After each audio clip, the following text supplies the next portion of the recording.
night may be long and the dark may be deep, but the answers are there to be found. Whether it's the normal, the abnormal, or the paranormal, you're in the right place. Let's go beyond reality. I'm your host, J.V. Johnson. We've got a great program tonight because we're going to do a couple things. First thing we're going to do is talk about this coronavirus, and we'll be bringing in Jordan Lyons, who is a returning guest to the program, to give us a few minutes to chat about what's going on, because depending on who you talk to, this is either the end of the world or it's nothing more than the common cold that's getting way too much hype. So we'll be talking about that with Jordan in the first part of the program. And then in the second part of the program, we'll bring in Paul Wallis. Paul is a researcher, and he's written a book that discusses the idea that the human species is actually the product of extraterrestrials, and that information is actually decipherable from the Bible. His book is called Escaping from Eden, and it's available on April 24th. It's not out yet, but it discusses this very topic, and Paul will go through the evidence for us that he has researched and put into this book, and we'll get an idea of what this idea is all about. So I'm looking forward to that. And these discussions are always fascinating. And we've had a lot of discussions about the Bible for different reasons recently. It seems to be something that a lot of people are looking into with much more seriousness than they have. And I'm not talking about those who obviously have a real religious respect for the Bible, which I do too as well. But I'm talking about people who are taking a look at it from a historical perspective, a scientific perspective. And in this case, Paul Wallis says that there's actually evidence in the Bible that suggests we are the product of alien races. So we're going to look at all that. Just a quick look at what we've got coming up on the show. Tomorrow night, Tim Cohen will be here to talk about prophecy. And then on Wednesday, Jeffrey Doherty, he's known as the Christian whistleblower. We're going to be talking to him as well. So a lot of great stuff coming up on the show. But again, I wanted to go back to this coronavirus discussion. I've mentioned it on the show a couple times in the last couple of weeks. How can you not? If you're in the media, you need to talk about this. Or you feel compelled to anyway. But there's a dispute going on as to whether... Now, let me just say this. First of all, any communicable disease is serious. There's no question about that. And I'm not trying to downplay that at all. But in the day and age of 24-hour cable news channels that have to talk about stuff, sometimes things get overhyped. And I'm not sure where we are on this. And I'm hoping that our guest, Jordan Lyons, will be able to help us out. Jordan, welcome back to Beyond Reality. It's great to have you with us again. It's been a while, but welcome back. Yeah, thanks for having me. So, the average American doesn't know what to think, is my opinion, because I don't know what to think. On one hand, you've got the federal government taking some extreme actions because of the spread of this coronavirus. We're hearing about death counts and death numbers rising around the world. But in some cases, that could be attributed not the deaths, but the reaction by the federal government to the response to what people are saying more so than what the disease is doing. Help us sort this out. What are we looking at here as far as the coronavirus goes? Well, you hit the nail on the head in your intro there, that it's either one side says there's nothing at all to worry about, this is nothing more than the common cold, and then you've got the other side saying it's the end of the world. And like most things, the answer lies somewhere in the middle. You said it well, that any communicable disease is serious.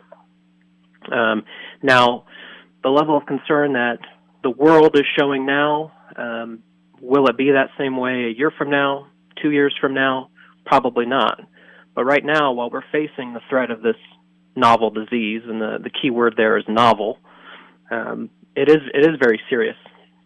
But I'm sure, as we'll talk about here in a few minutes, the level of concern or the level of anxiety someone should have over whether or not they might acquire it depends on who they are, where they are, and what they're doing. And one thing I have to say is that we don't get news reports of hundreds or even thousands of people dying from the common cold. Of course, the flu has that effect on people. Flu is a deadly virus. but the common cold doesn't. So what's different about the coronavirus as it relates to the common cold that causes death versus the common cold, which tends not to do that to people? So the coronavirus is actually part of a family of viruses called coronaviruses, and they're subgrouped into four main categories: coronavirus A, B, C, and D. Some of the more famous coronaviruses, if you want to put it that way, would be something like MERS and SARS. Now, the severity of this new novel coronavirus, which has been named SARS-2, by the way, doesn't seem to be as severe as MERS or SARS-1, just in terms of its mortality rate. But you're right that it is a virus that causes a cold-like illness or a flu-like illness. And so in that respect, coronaviruses and influenza viruses are similar just in the types of symptoms that they bring on. So while the common cold may not be the leading contributor or factor in someone's death, a lot of times coronaviruses that cause the cold or influenza viruses are a part of a bigger picture that causes someone to pass away. And so you're seeing in these media reports and reports from the CDC, which is where you should be getting all of your most accurate information, are that the people that are dying from this illness are people with comorbidities, meaning they suffer from things like diabetes, renal failure, COPD, or other chronic illnesses that weaken their immune system over time and make them more susceptible to suffering and fatality from this sort of illness. Do we know if that's true of all of the fatalities? Are they all people that have already had some kind of compromising health condition?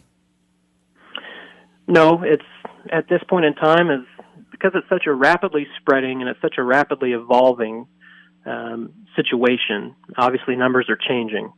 It's easy to get online and see these statistics, but something the common person should understand in terms of something like this, an infectious disease, is that statistics are kind of fluid, in the sense that a statistic in China might not have the same level of truth in the United States. But to answer the heart of your question there, I do believe the information that we're getting from the American government and the CDC is accurate, that the virus at least appears to be sparing the young, which is a major difference compared to the influenza virus. The influenza virus is very, very hard on children, especially under the age of 2. But from what we understand right now, most of the fatalities are those in their 60s or above and that have comorbidities. Many people are planning spring travel. I'm one of them. I actually have a trip booked to go to Canada, to the west coast of Canada, and then immediately after that to Holland and then to Germany. And, I've got myself second-guessing whether or not I should be going. What do you say to people who are either making travel plans or have plans and are trying to decide if they should keep them? Is travel okay in the age of coronavirus? I would tell those people that to remain vigilant and to protect themselves. So you've got all sorts of things happening. You've got governments making decisions, restricting travel. People are getting recommendations left and right about how to prepare for this and how to face it. But your best advocate and your best protector is yourself. And so there are plenty of things that you can do to minimize the chances of acquiring something like a coronavirus or any other number of viruses that are out there this time of year, including other coronaviruses or influenza virus. And so for travelers, I would certainly recommend carrying hand sanitizer, washing your hands as frequently and as often as possible. And unfortunately, people don't like to hear it, but hand washing is generally the best line of defense if it's done properly. And you'll see the CDC and other news outlets reporting you have to wash your hands for 20 seconds. And there's a reason for that. You need that friction to lift those germs off your hands. So it's very, very important to be washing your hands. That, hand sanitizer, if you're in a really confined space, you need to do your best to distance yourself from at least 6 feet from anyone that appears to be having a cold or a flu-like illness. Respiratory masks might be something to consider if you're traveling via airplane although I do know the CDC is currently recommending that all healthy persons who maybe aren't international travelers do not use the face mask, as there's a high demand for those in the healthcare field right now. If the reports are correct, and I'm not sure if they are, but at one point they were saying, and they thought they had determined that the virus is contagious before you become symptomatic. Is that what they're saying now? I don't know what the latest is. Yeah, there's still a lot that needs to be determined about this. And so what I said earlier about the scary part of this being the word novel is that there are a lot of unknowns, a lot of things that we don't have answered, that maybe a year from now we'll have a lot of these answers. We just don't right now. That's why I have to take extra precautions. Another reason the word novel is scary is because as a human race, our bodies have never been exposed to this virus, meaning we don't have that immunity build up as a human race. And so that's why I think in a few years after it has continued to spread, unfortunately, I think it will continue to spread, and the CDC and the government seems to think so too, and so that should be an expectation. But as it does continue to spread and our immune systems have a chance to build against this, I think we'll see a drop in the number of cases and the level of severity as time goes on. But yes, something like the influenza virus, you can be contagious a day or two before symptoms show, so it would not surprise me if that were the case for the coronavirus.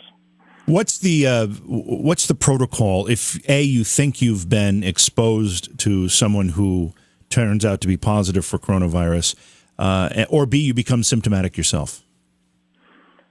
The first action someone should take if they think that they either themselves are infected with the coronavirus or have come into contact is self-quarantine. That means isolate yourself from family members as best as you can and other people staying home from work, and then contact your local or state health department. There's a lot of really terrific public health workers around this country working overtime and preparing and putting protocols in place in order to combat this. And so I would encourage and urge the general public to take advantage of that.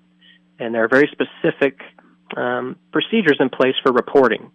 So if you have any suspicion at all, please call either your state health department or your local health department. So I guess the final question here related to this particular virus, you can't turn on the news or you can't turn on Beyond Reality without hearing this discussion anymore. But I think it's important that we clear up some of the misinformation. So I guess the bottom line here is, should we, or as collectively or individually, be panicking about this virus? The simple answer is no. There's absolutely no need to panic. Nothing good ever comes from panicking. I would just say remain vigilant. Pay attention. If you turn off the news and instead go to the CDC's website, go to your local health department or state health department's website. That's where you're going to get the most accurate and timely information. And I would trust those health professionals. No offense to anybody, but to people on the news or the radio, I would really urge the public to go to those sources to get their information. The CDC website, you think, is the best spot? Absolutely, cdc.gov. Great. Now, last time we had you in the program, I'm just going to keep you for a few more minutes here, but last time we had you on the program, we were talking about your books. What's the latest in your work? Oh, I've been busy nursing, but I've also been busy doing a little bit of writing myself. I'm currently working on a new fiction series based on the history of playing cards and the tarot. I actually caught your guest the other night. I think his name was Mark Horn. Yeah, that's right. Talking about the tarot. That was a really fascinating guest, and it's a really fascinating subject. Yeah, he was fun to have on the program. Well, we appreciate you taking this last-minute time out to help kind of steer us, navigate us through this issue, because, again, you turn one channel on, they're telling you one thing. You turn something else on, you're hearing the complete opposite. And as you said, the truth lies somewhere in between. Where can people get more information, Jordan, about what you've got going on? You can find some of my books available on Amazon.com. Just search my name, G. Jordan Lyons, and you'll find a couple of my books available on Kindle there, or you can visit my personal website, gjordanlyons.com. Well, we appreciate you coming on about this particular topic, and we'll look for a time where we can schedule you to come back to talk about your other work as well. Sounds great. Thanks, JV. All right. Thank you, Jordan. All right. We're going to go to break, and when we come back, we'll have our second guest for the evening on. That's Paul Wallis. He's a researcher. We're going to be talking about his book that shows that the Bible and contemporary science may support the idea that humankind is of ET origin. Going to be interesting. That's tonight's program on Beyond Reality. We'll be right back. Please support the program. Go to patreon.com/Johaw. That's JOHAW. Thank you for being with us tonight. And again, thank you to Jordan Lyons for joining us in that first segment to talk a little bit about the coronavirus. Whether it's hype, whether it's not, clearly it's an illness that we need to be concerned about. And clearly there are people that are dying from it. So it's obviously something we have to pay attention to. But sometimes the media hype can exceed the reality, and we need to be awfully careful about that too. You know, we're having runs on stores and surgical masks are in short supply, and the medical community actually needs them, and they can't get a hold of them. So let's just be smart about how we handle this. The second part of our show, this is an exciting conversation. I'm looking forward to this. Paul Anthony Wallis is our guest. He's a researcher, a speaker, and an author on books of spirituality and mysticism. He researches the world's mythologies for how they speak to our origins as a species and our potential today as human beings. His new book is called Escaping from Eden, and it's available in about a month and a half, April 24th. Paul, welcome to Beyond Reality Radio. It's great to have you with us tonight. G'day, JV. G'day from Australia. Yeah, hey, how are you guys faring? I mean, you've had those horrible fires, and have you been affected by this virus and all? What's going on in the land down under? Yes, there are some effects here. It's been a bumpy start to 2020 for Australia because you're right, we had bushfires across the country, and now we're just preparing to go to another stage of alertness in response to this awful virus that we're hearing about. So just waiting to see how that shapes up. Wow, it's some of the stuff just, you kind of scratch your head, and we're all kind of moving along, minding our own business, and next thing you know, and particularly where you are, you've got half the country on fire, and now we're dealing with a crazy virus. I guess everybody just has to be vigilant all the time. I think that's the only answer.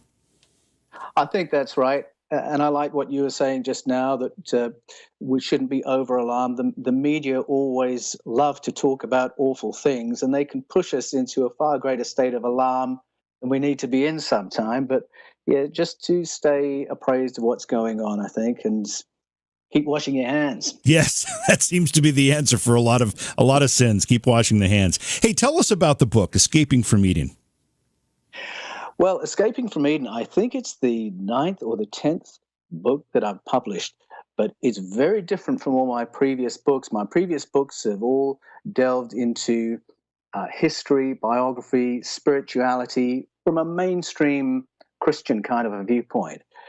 This new book will certainly surprise people who've read my previous books, and it may surprise a lot of other people as well, because the subtitle tells you what it's about. Escaping from Eden, does Genesis teach that the human race was created by God or engineered by ETs? And it just might surprise some people to hear a senior churchman come out and say, hey guys, I think a whole bunch of the Bible is not really about God at all. It's about our ancestors' intersection with another species.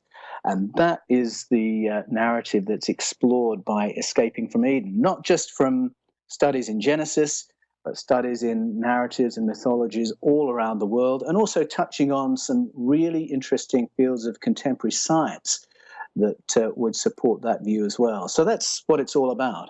So the approach here isn't necessarily just exploring the idea that the human race comes from some type of alien or ET origin, but you're actually saying that clues to that and information about that can be found in the Bible? That's right. We're familiar with the Bible in its current form, but of course the Bible took a while to evolve into its current shape, and scholars have a pretty shrewd idea of what the different stages were when the different books arrived and got added in. And then in about the 6th century BCE, there was a major edit done to turn the whole of the Hebrew scriptures into a single work and to monotheize it. And it's at that point that Escaping from Eden argues a whole load of other narratives that were really narratives about ET contact got obscured through some decisions of translation. And we forgot something really vital about our history as a species. At what point did this notion, this idea, these ideas show up on your radar to the point where you decided you were going to explore this? Well, a little seed was sown in my mind when I was 11 years old, when I first encountered Eric von Daniken's Chariots of the Gods. It was being discussed at a dinner party that my mum and dad were hosting, and it was always a treat for me and my brother to go along to those and try and keep up with the grown-up conversation. And my ears pricked up when they talked about Eric von Daniken and Chariots of the Gods, because he was identifying what I felt was a real gap in what I was being told about our origins as a species. From the religious end of things, I found answers a little bit lazy, and they didn't quite explain why we are so much like the animals. We're obviously some kind of an animal, and I couldn't quite get my head around why that would be so if God was creating everything from scratch. And then from a scientific viewpoint, there's a gap in explaining us as well, because, JV, if you think about it, we're not very well adapted to planet Earth. I mean, this latest virus is just one, for instance, but all the other animals live in the wild quite happily. If you or I shouldn't presume about you, JV, you might be able to do this, but perhaps if you or I were left in the wild for 3 days, 3 nights, we'd probably need hospitalizing, or we might have passed away. So that's not very well adapted. The only reason we're at the top of the food tree here is because of our higher consciousness, our higher intelligence, our ability to create technology. And that was a gap that science wasn't able to explain. We are an anomaly in that way. And Eric von Daniken named that gap. He says there's a gap in the story here. How did we come to be this intelligent, this technological? And of course, his argument was that there was an intervention in our evolution that upgraded us. I didn't know at the age of 11 that is a very, very ancient idea, and you can read it in the narratives of indigenous peoples from all around the world. But I first heard it from him, age 11, and so that sowed a seed. But the thing that really kicked me into the point of thinking, oh my goodness, I've got to write about this. First of all, I've got to get my head around it, and then I've got to share the journey, was something that happened about a decade ago.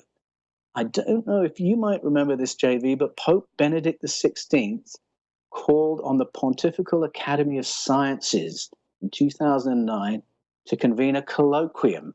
Does this ring any bells? I am not recalling that. Oh, well, do you know, I'm amazed. I'm amazed by how few people remember this, because it was an amazing moment. My jaw absolutely dropped when I heard about it. The Pontifical Academy of Sciences. He called on them to convene a 5-day colloquium. So that's a symposium of top theologians and top scholars, 5 days of closed sessions, but there was a big, big build-up to it. The Vatican wanted us all to know what this was about. They were going to be discussing the theological implications of contact with other civilizations.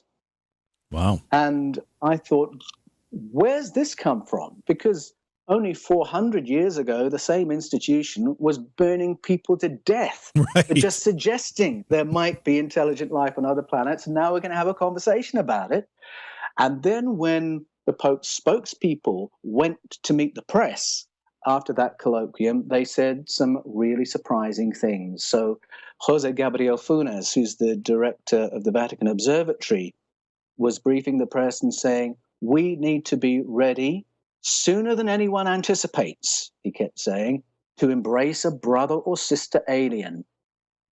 And I thought, sooner? What do they know? Right. Because it really gave the impression they were wanting to get in ahead of perhaps some other disclosure being made by another authority, so that they could say, oh, don't you remember? There's nothing to worry about. We've talked about this and we realized there was no issue. It looked like that. And then another spokesperson came out. It was Monsignor Corrado Balducci, who was a senior exorcist for the Roman Catholic Church. And he said this. He said, when people report close encounters or abduction experiences, they are not reporting a demonic encounter. It's not a psychotic break of some kind they're describing. They are reporting a completely different kind of entity, and one that merits serious study. Now, when someone who's more or less speaking for the Pope says that, that's a very significant affirmation of other kinds of entity. And in context, he meant extraterrestrial species. Another guy, Reverend Dr. Guy Consolmagno, came out and said, we shouldn't really speak in terms of there being aliens, because there'd be creatures of the same creator, there'd be children of the same heavenly Father, and we shouldn't be surprised to come across them because they're in the Bible, he said. They're in the Old Testament. And when I heard that, I thought, how can that be? Because I've been a believer for more than 30 years. I've been training pastors in how to interpret the Bible for more than 15 years. How could I have missed if there are aliens in the Bible? And so I took that as a bit of a challenge. I thought, okay, as soon as I have the time, I'm going to sit down, I'm going to look at this. Are there aliens in the Bible? And so the time came in the book, I call it an ultimate Frisbee injury, that took me out for a while and gave me some time to study. So I drilled down into some anomalies in the stories of beginnings in Genesis to take up that challenge. And to my shock, I discovered that from the first 2 verses of Genesis right until the end of Revelation, there are ET presences described and affirmed in the Bible that even in the current edit, you can't really miss once you're looking for them. That's powerful stuff, and we'll get into some of the detail of that. I want to go back to your mention of Eric von Daniken and his work, Charity of the Gods. That film and book introduced me to a world as well, and it's the world that eventually led me to be hosting a radio program about these topics. It seems to have done that for a whole generation. Do the ideas that you present in your book go hand in hand with von Daniken's theories as he's presented in Charity of the Gods? Well, my start point would be a little different, but I must say I take my hat off to Eric von Daniken, because what he did with that book, and then especially when it became a movie, was he took a topic that was really taboo, that really had an embarrassment and a cringe factor around it, and he made it mainstream. He made it a part of mainstream conversation, so much so that I, aged 11, was talking about it at school. Right. People were talking about it in their churches. They were talking about it around dinner tables. So I absolutely applaud that. I wouldn't dot his every I, cross his every T, but I think his main story is on the money. My start point was different because I was coming at it really as a preacher, wanting to dig down into the Bible to get some better teaching material. That was my agenda, and to address some of these challenges. Yet in the back of my mind was what I'd read age 11, and I did think there was credibility to the idea that there was ET contact in our prehistoric past. What I didn't realize until I really got going with my research was that it was a lot more than contact, and that it really was a hands-on involvement in shaping us as a species. So there are certainly some areas where we absolutely overlap.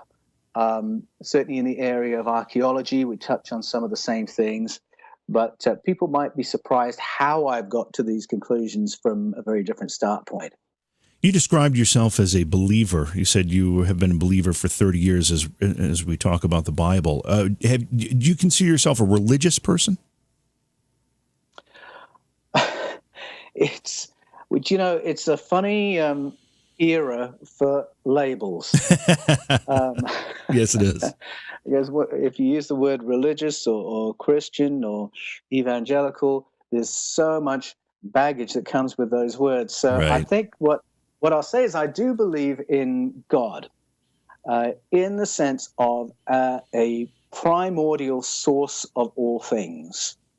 And I believe in God in a way that I find described by Plato, for instance. 400 years before Christianity, he describes this beautiful vision of God as the primordial field of consciousness and love and harmony, which exploded into the material universe that we all live in. And I have a very high view of Jesus. I seek to be a follower of Jesus.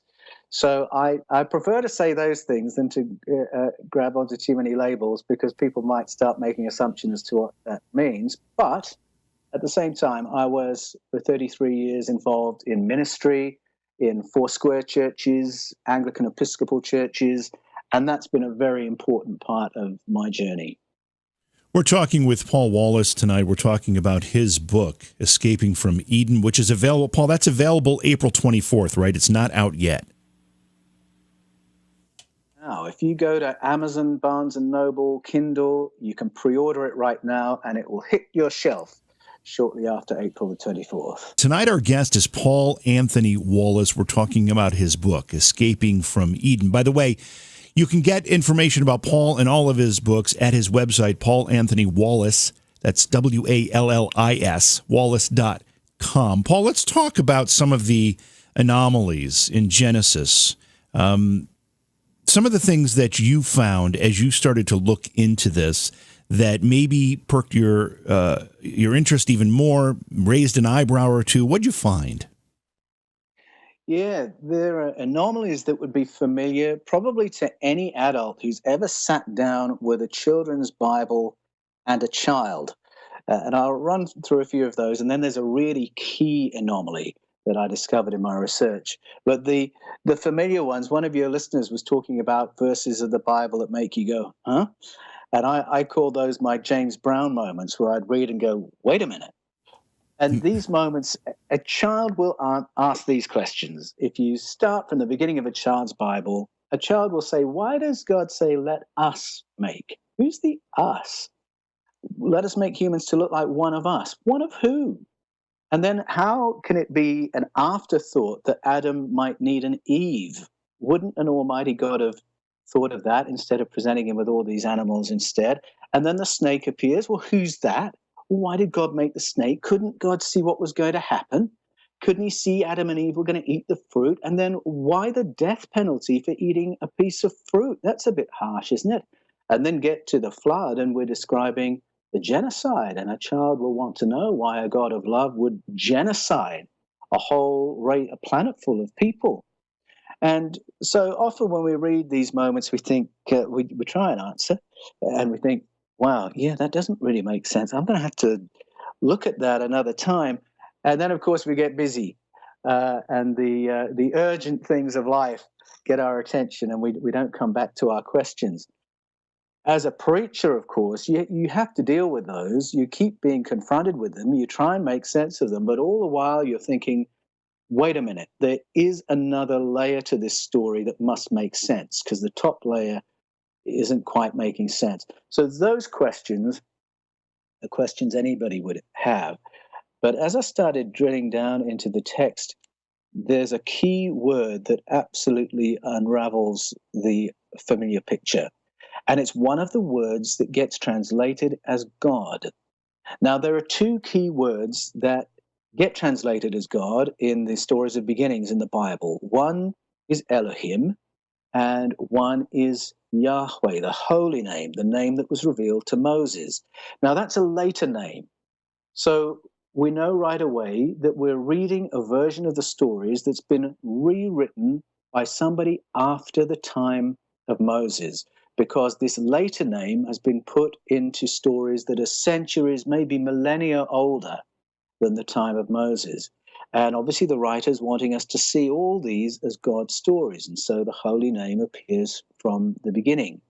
So as soon as you realize that, and that edit has been done in plain sight, we can all see it as we read the text, it raises the question, well, what was it before the Yahwist editor changed it? What were the texts he was working with before he put the holy name in? And the answer is he was working with the Elohim stories, the stories of the Elohim.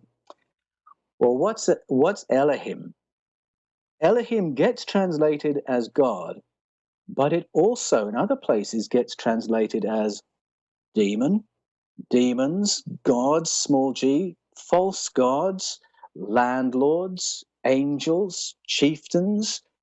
It seems to be a very elastic word. And then I noted it's a masculine plural form.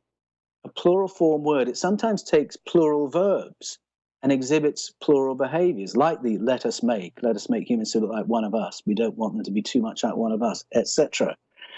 And the more I looked at it, the more I had to ask, if it's a plural form word and it takes plural verbs and has arguments with itself and conflicting agendas with itself, might we actually be looking at a plural here? Something looks like a duck, swims like a duck, quacks like a duck. Should we consider the possibility it might be a duck?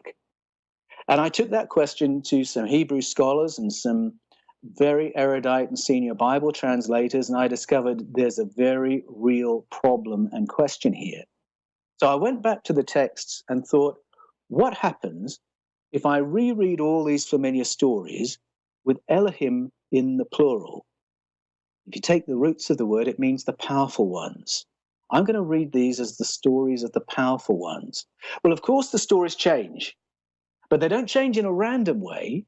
As soon as you read the stories of beginnings with Elohim in the plural, the stories suddenly line up with the Sumerian stories from which we believe they were taken, on which we believe they were based. They line up with the Sumerian, Akkadian, Assyrian, Babylonian stories that we can read on the ancient cuneiform tablets, and they line up with other narratives all around the world. Now, what's significant about that is that the stories that we find on the clay tablets of Mesopotamia, the Sumerian ones, we read those and we can find stories that sound, wait, that's a bit like Adam and Eve. That sounds a bit like the fall. That sounds like Cain and Abel. There's another story of the flood. That's the story of the Tower of Babel. There's the limitation of human life. All the stories occur there as well. And we find that what's in the Bible is a summary form of those ancient stories. But those ancient stories don't have God in them. Those ancient stories are the stories of our ancestors' intersection with another species, who the Sumerians denoted as sky people, or sometimes called Anunnaki. And as soon as you see that, it's like taking the red pill in the Matrix. A whole new world opens up, and you can't see it the old way again. You can't go back. As soon as you realize that in Genesis we've got a summary form of stories about sky people, everything changes. When you started to look into this, did you go into it as a skeptic? Did you think you were going to disprove these ideas when you started looking through the Bible and looking for references? Or were you in the middle of the road, or did you go in fully expecting to find this? I was somewhat in the middle of the road. I had come to the conclusion that we are not alone in the universe. So that thought wasn't too terrifying to me. And I was aware of a moment in Genesis 6 where another species is named. And so a lot of Bible readers would know about that. It's the story of the Nephilim, right? A strange human hybrid storyline that occurs there and in other narratives around the world. So I knew about that. But when I heard Monsignor not Corrado Balducci, it was Guy Consolmagno, say that the Bible was full of aliens from start to finish, I thought he was exaggerating. And I just did not expect to find that borne out when I dug down into my study. But to my surprise, it turns out to be a really fundamental storyline that begins in Genesis and continues through the Hebrew scriptures. And it seems that those scriptures affirmed the existence of these other beings for a long, long time, so that it really was only in the 6th century BCE that those storylines were finally obliterated through works of translation and then became forgotten. But for a long, long time, the understanding was there that even if you were a follower of Yahweh, we live in a universe, in a world full of other kinds of entities. And as I say, once you've taken the red pill, it's so obvious that we're reading about a colonization of planet Earth by beings that have come from somewhere else, and they take charge of planet Earth and then manage the human population, even to the point of deciding how long we'll live and how intelligent we're going to be. You found the red pill by doing your own research. Is your book a red pill for others who don't have maybe the fortitude to conduct that type of detailed research? That's really my hope, because any writer writes because they want to share a journey that they've experienced. And it's the same for me with Escaping from Eden. There were these things that I half knew, that I hadn't given much attention to, that once I did, a whole new world opened up. And I want that world to open up for others, because for a long, long time, people have not felt comfortable discussing these ideas or even thinking them, and especially in faith communities, especially in church communities. And once again, we need to break that taboo. I am contacted every day by people who've become aware of Escaping from Eden, who see me on the Paul Wallis channel or on the Fifth Kind TV.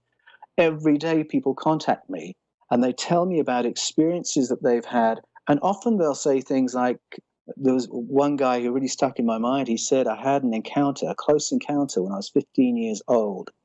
I've now just retired, so he's 65.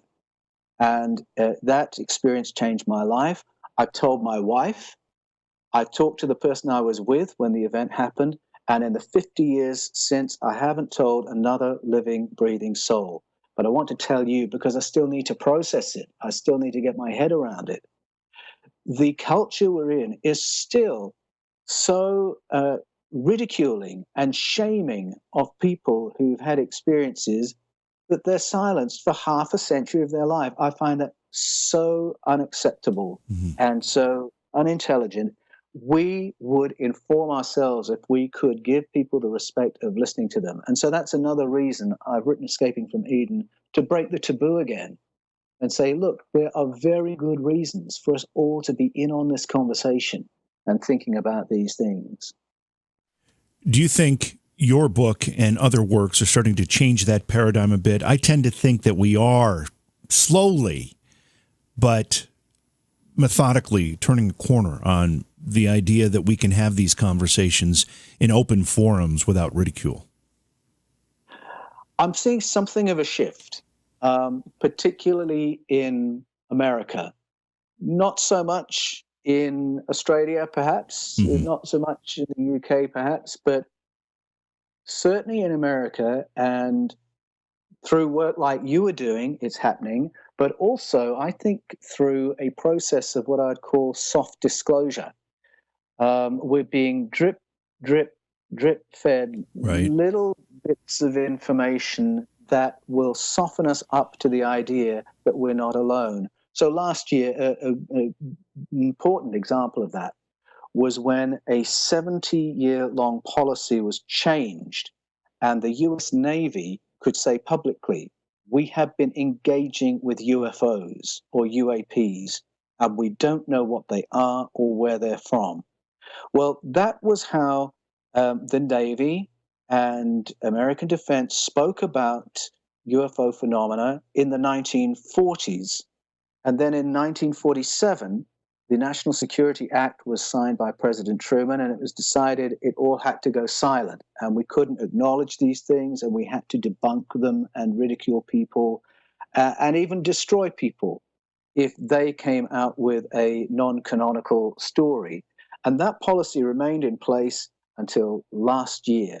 And so I see it as quite significant that that has shifted, and now official people in their official positions can come forward and say we've been engaging with these things. That's just one example of a soft disclosure process. I think the Vatican with their colloquium was another example. There was an amazing moment, I think it was 2012, I don't know if you remember this, Prime Minister Medvedev, the Russian Prime Minister, on camera, he was asked about extraterrestrial civilizations, if there was contact. And he said, I'll say this just once, there's a Russian documentary, he said, called Men in Black, not the Will Smith movie, I hasten to add, a Russian documentary talking about ET presence on planet Earth. And he said, if you watch that movie, basically, they're right. Everything they're saying, and that is right. When you become prime minister in Russia, you get given a folder detailing all the species we're currently in contact with. Now, you can watch that for yourself. It's there on YouTube. What was interesting is that Putin didn't suddenly release a statement saying the prime minister was talking out of turn, he was incapacitated, he'd had a bit too much vodka, he was only joking. There was no kind of debunking at all from official circles. It was just left out there to hang for people to hear. And I think, again, that is another little step in a process of soft disclosure. Essentially, I think my suspicion is that the authorities are simply trying to avoid a moment, a big bang moment, when they say, hey, we've got something we need to tell you. We're in contact. We've been in contact for a long time. Sorry we didn't tell you before. Obviously, that would be difficult politically. And so I think rather than have a big moment like that, we're seeing it in movies, we're hearing it from the Navy, and we're hearing it from witnesses who are allowed to speak without being attacked and destroyed. And these are shifts I'm seeing. So I think we're ready. I think we're ready for escaping from Eden. And I think we're ready for more of a mainstream conversation about these things. And it touches on not just are there other beings out there, but what's our relationship with them? Were those Catholic spokespeople right to talk in terms of ET family? Are we that connected? Are they here for good? Are they here for ill? Are we secretly stockpiling new technology to try and fight them off? Or have we got some allies? Can we not all, please, be in the picture? Was the gag order that the U.S. federal government was under, just for lack of a better way to describe it, where they decided it was forbidden to talk about this after 1947, was that motivated by religious either individuals or ideas? And the second part of this question is, as the papacy has obviously started to open up about some of these ideas, so has the U.S. government and the U.S. military. Is that connected as well? Yes, I think connected, but not necessarily through some carefully orchestrated collaboration. As I say, when the colloquium happened in 2009, I felt that the Curia was wanting to get in ahead of what might come from another source. So I don't think there'd been conversations at a government level. I think maybe there have been conversations at that level, which is why we're seeing America shift its policy. And the USA is one of the last governments in the world to move on this, because there's been a massive declassification of UFO files all around the world over the last decade, and America has lagged behind a little bit. And I can guess at why, but I would only be guessing. But I just think inch by inch we're trying to keep up with each other in gradually letting the cat out of the bag.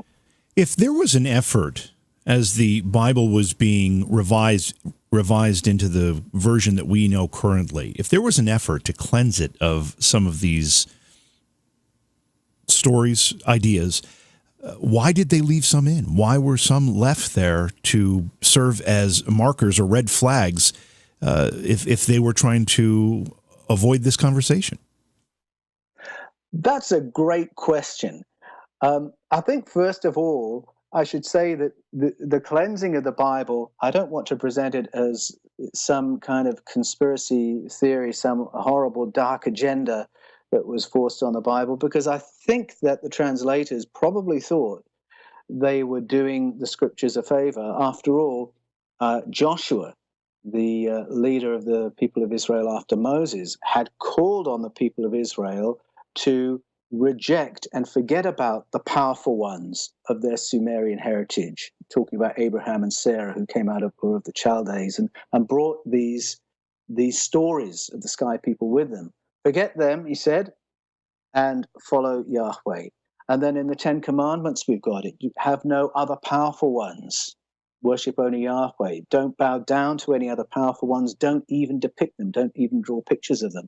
And so I think probably the translators were trying to work that through and tidy the picture up so that we've just got a monotheistic message. There is only one God, which was the message that they wanted to put out. But there's only so much you can do to monotheize the stories, because some of them are so obviously a push and pull between different foreign factions with humanity sandwiched in the middle. It's very difficult to get rid of these other entities. So one example would be Genesis 3. We've got the story of the fall, and there's a strange push and pull there that in the current version, God seems to want to hold human beings morally accountable, but he doesn't want them morally aware. And then isn't it odd that it's the snake that wants to improve the humans' lives and upgrade them and give them better intelligence and better consciousness? Isn't it strange that God wants the humans to remain so unintelligent they don't even know they're naked? It's odd. But once you translate Elohim in the plural, you realize you've got two factions here. You've got some powerful ones wanting to upgrade the humans and some powerful ones saying, no, they're going to be hard to manage, which is how it's expressed in other narratives around the world. There's a classic moment. Every preacher will have struggled with the story of Abraham nearly sacrificing his son Isaac. It's a very ingenious preacher who can get a positive moral out of that story. But in case you're not familiar, there's a story in which you read it the current way. God tells Abraham to sacrifice his only son. And then at the last minute, when he's about to bring the knife down, he says, no, don't, stop, only joking, and do something else. Now, in its current version, it is a horrible, horrible story because the moral seems to be, don't question God. Don't ever question God morally. You do what you're told and you don't ask questions. Well, we've just had a royal commission in Australia and a royal commission in the United Kingdom to deal with where that kind of thinking takes us. If you can't question God morally, if you can't question those who speak for God, you end up with all kinds of horrible, horrible abuse. It's not a story of faith, which is often how I've heard it preached. If a member of my congregation came and told me, Paul, you wouldn't believe it, I nearly killed my son this morning. Literally, I had the knife at his throat. I changed my mind at the last minute because a little voice in my head said, no, don't do it. If I heard that, I wouldn't say, you are a man of great faith. I would be contacting the police and child services. Okay? That's the morality in the current version. But drill down into the vocabulary. You've got Elohim, powerful ones, telling Abraham to kill his son, which is what you look at ancient religion around the world. Sadly, you see a lot of that. If a being can get a human to kill their child, it means they've got total control over that human. Kill their firstborn, there's nothing you can't get that human to do. It's the powerful ones who tell Abraham to do that, and then a messenger from Yahweh says, don't do it. So in the earlier version of the story, Yahweh appears as the savior, as the rescuer. But when the translators in the 6th century BCE said, oops, there are too many gods in that story, let's make it a monotheism story. Okay, now there's only one God in the story. They're both translated as God, but the God in the story is a monster. And that's another reason I feel really urgently about escaping from Eden. We have to understand the layers in these stories, because for a long time we have read it as if God does these atrocious, genocidal, abusive, unforgiving, cruel, vicious things, but we're not allowed to say that because we think God did it. But if you worship a God who does atrocious things and we excuse it, that makes monsters of us. And that's why we've got to name it for what's going on.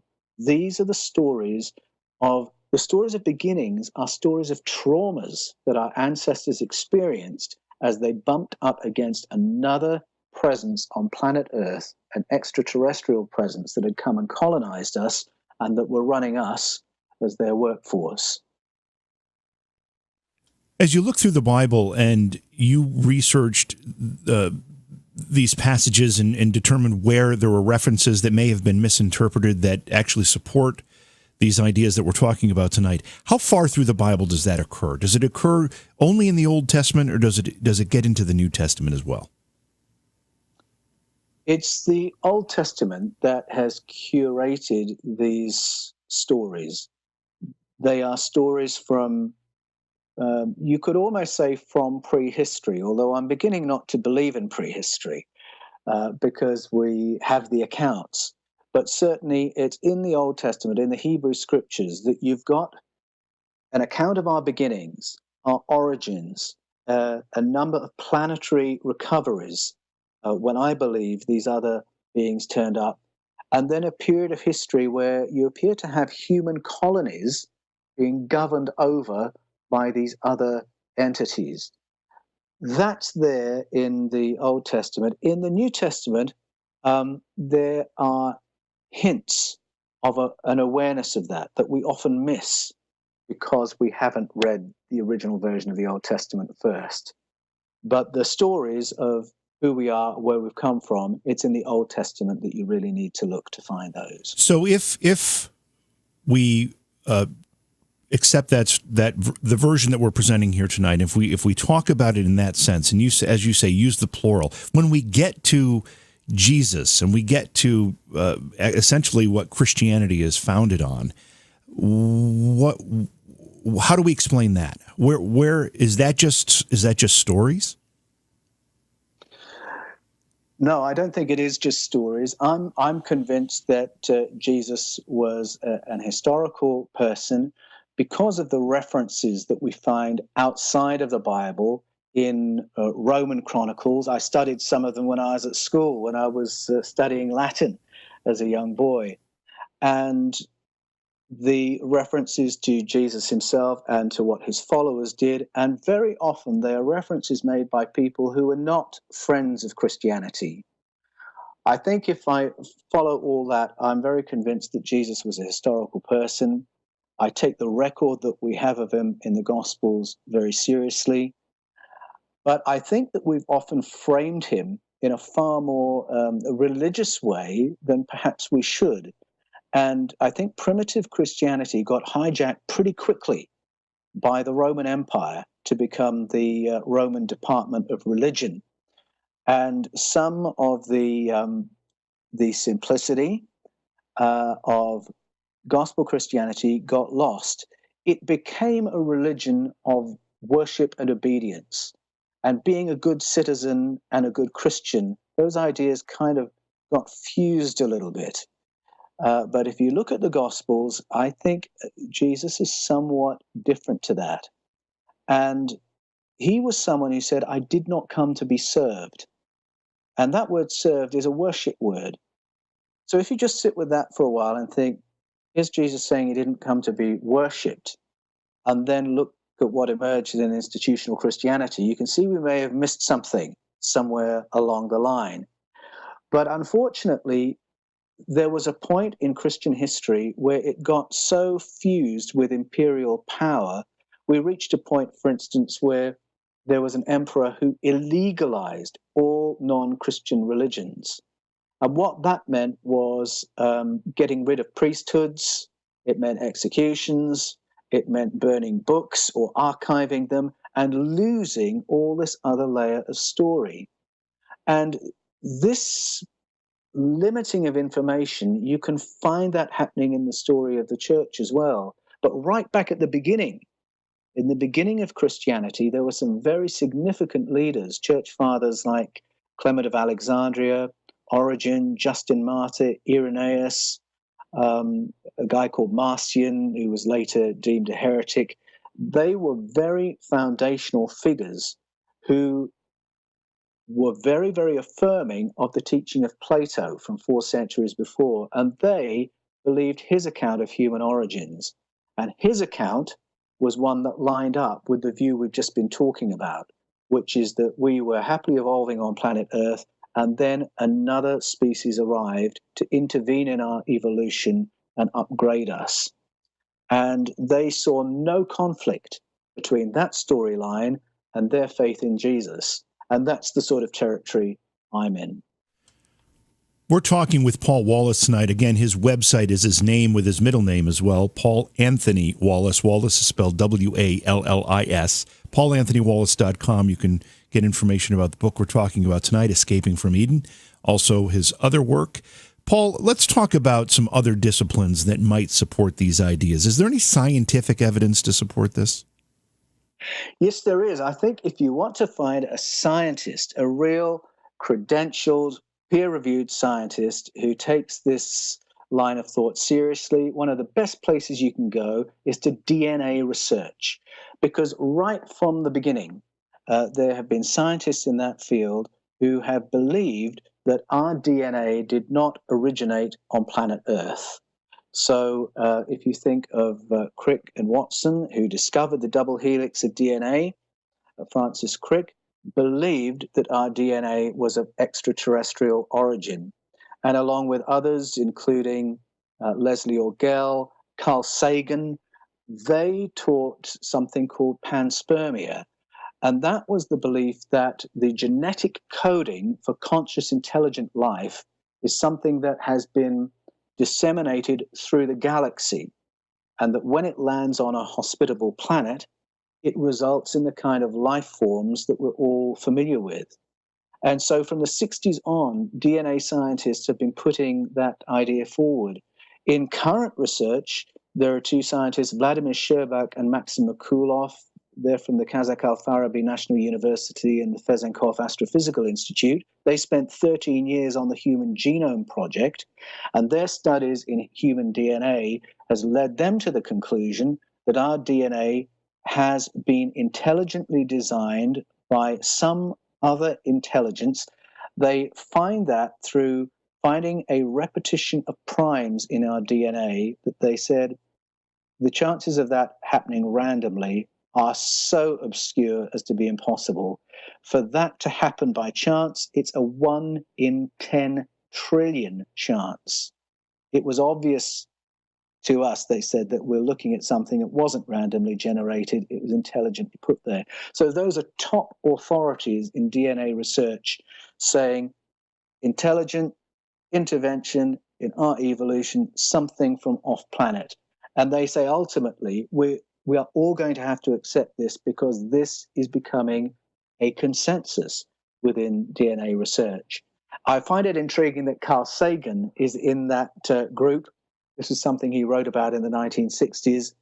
And of course, he put that into his movie Contact, the idea that we are part of something much, much bigger than the human race on planet Earth. So that's a great place you can go to DNA research. And it's been taken so seriously that the European Space Agency has spent over, I think it's $8 billion,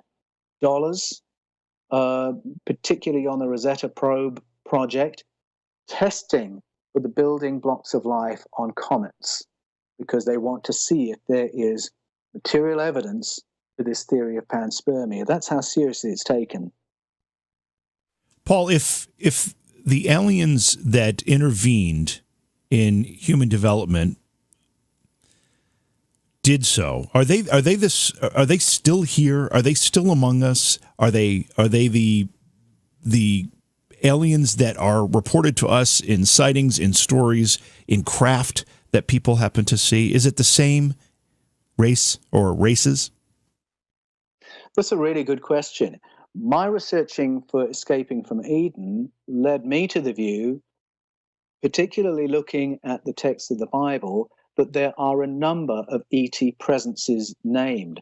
And there's this funny body that's talked about in the Hebrew scriptures called the Sky Council, or the Heavenly Council. And I call it the Sky Council because their behavior isn't very heavenly. They're very much in conflict with each other. They have completely different ideas about what they should be doing. And it looks like an uneasy truce among a number of ET presences who are stakeholders in planet Earth, and they have different ideas about how humanity should be managed. So I think it may still be the same now as then, that there are a number of different interests out there.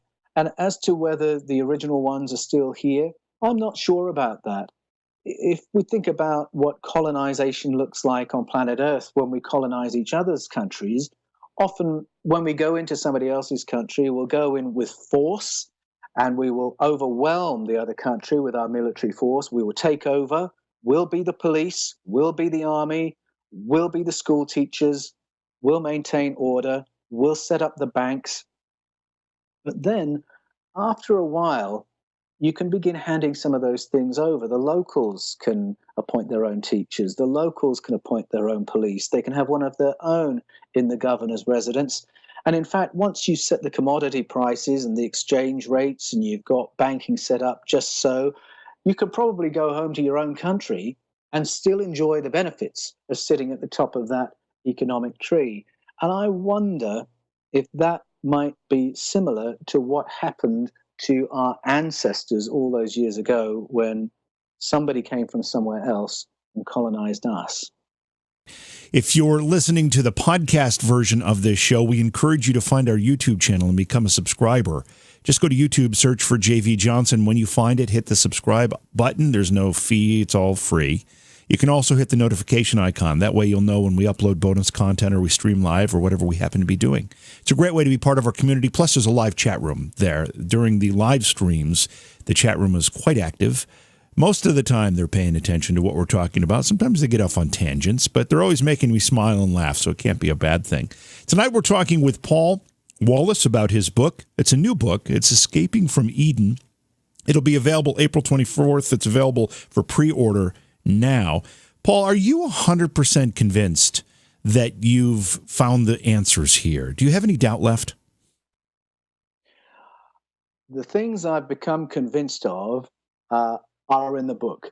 Now, that doesn't mean I know everything, but it means that I've identified things that need us to think seriously about them. So evidence is from neuroscience, and we've got serious neuroscientists asking the questions I was just asking you, questions from archaeology, questions from astrophysics, questions from DNA research.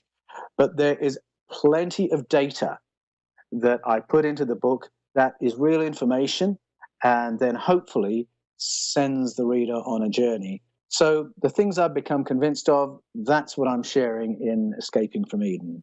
There's still plenty of mystery out there, that's for sure. When we get some kind of significant disclosure, whether it's from the U.S. government or any government, or maybe maybe this whole thing will bypass a government, maybe we will have the proverbial spaceship on the White House lawn or whatever it takes. When we have that event, will we then have the answers to this? I think the reason we're in a period of soft disclosure is because I think governments want us prepared just in case something like that does happen. I think they're very much hoping not. And an example of trying to take control and keep the pace of information under government control would be something that happened in the Iraq invasion of 2003, which was an amazing episode when within just a couple of weeks of the Allied forces getting into Iraq, under the protection of Allied forces, an archaeological team led by a guy called Jörg Fassbinder went into a site they had identified as the probable site of the tomb of Gilgamesh.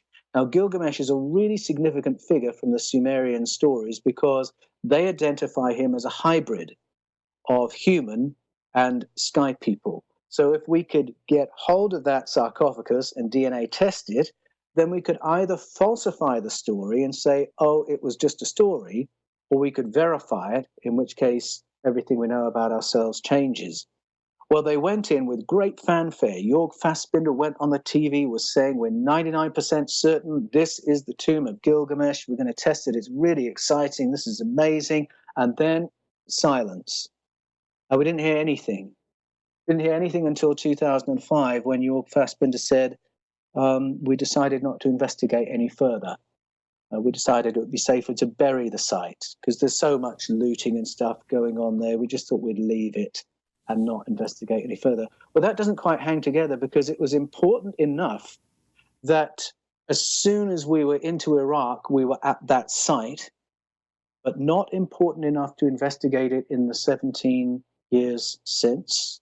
And that's not the first time that's happened. 1927, Leonard Woolley discovered a figure called Queen Puabi. Again, let's DNA test that person because She was royalty. Let's see if that's 100% human DNA. We can falsify the story or verify it.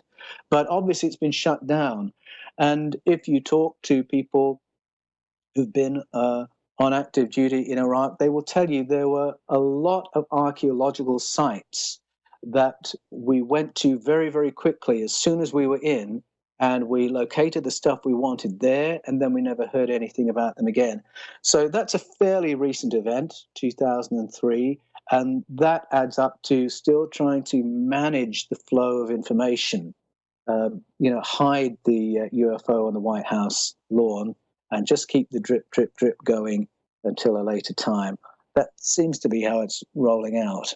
So is it your thought that some of this information has been verified or maybe disproven one way or the other, and the information is being withheld and being used as part of this slow-timed, overtime release? Was something discovered there? Is that your impression? I think that's the logic of it. I think that really is the logic of it. And it's similar to the policy of silence over UFOs, because in the 1940s, authorities were saying, we don't know what they are. We're going to investigate it. There's been another one. We're going to investigate that. And then the policy changed to, they don't exist. We're not telling you anything. Nothing's happened anyway. And it seems to me that the logic is they didn't know what they were. And then as soon as they did know what they were, they didn't want to talk about it. And I think it's probably the same storyline with Gilgamesh's tomb and other finds.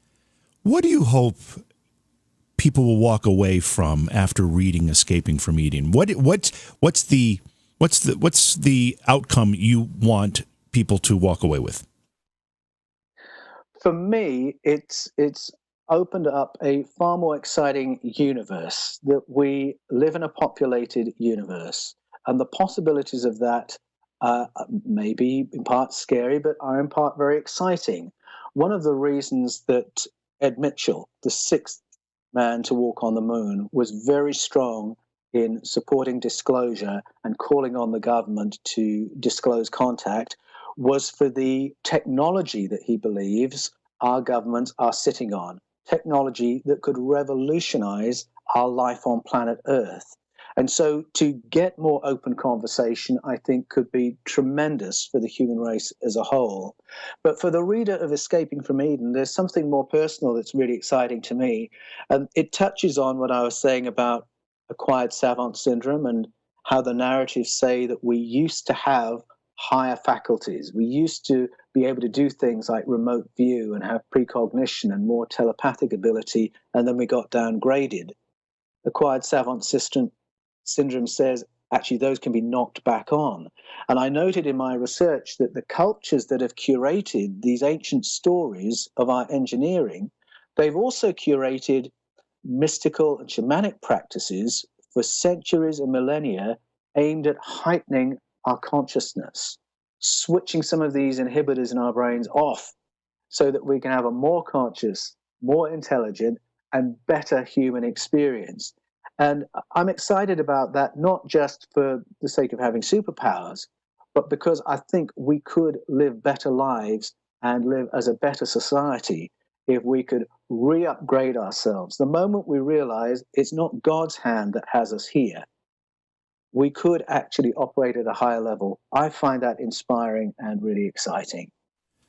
George Norrie, who is the host of Coast to Coast AM, of course, and kind of the grandfather of what we do here, Paranormal Talk Radio, said that your book is this generation's Chariot of the Gods. How do you feel about that quote? I was so thrilled to hear him say that, because I take my hat off to Eric von Daniken for making this topic mainstream, taking something that was taboo, that had a huge cringe factor around it, and making it something that people talk about in school, at church, at home, at work. That really is my hope for Escaping from Eden, that my book will do that for a whole new generation. So I was thrilled to hear him say that.